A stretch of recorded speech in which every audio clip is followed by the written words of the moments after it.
The money didn't disappear overnight. It was taken quietly, repeatedly, and from the inside. For years, Jason Lowe was trusted by the company he worked for, a web developer, 40 years old, responsible for online marketing at a window manufacturing firm in Lancashire. But behind the screens, something else was happening.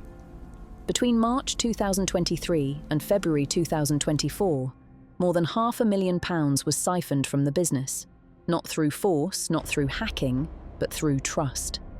Lowe converted company credit card payments into cryptocurrency, then moved the money onto gambling platforms. Over £500,000 was lost. The company wasn't a faceless corporation. It was structured as an employee-owned trust, meaning staff owned shares and profits were shared among them. Every pound stolen affected colleagues directly. The fraud began to unravel when the finance department noticed unusual payments to two businesses, Meteor Brand and PPC Guru.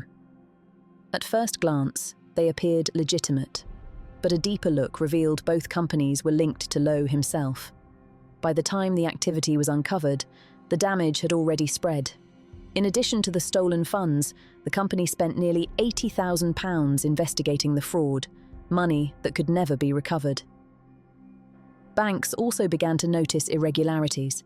Large sums flowing through Lowe's personal accounts, particularly via PayPal, triggered alerts.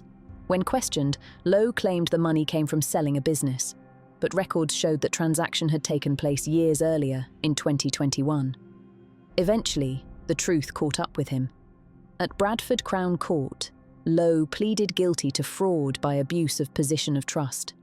On sentencing, the court heard how his actions caused severe stress across the workforce, eroded internal trust, and left employees questioning how it had gone unnoticed for so long.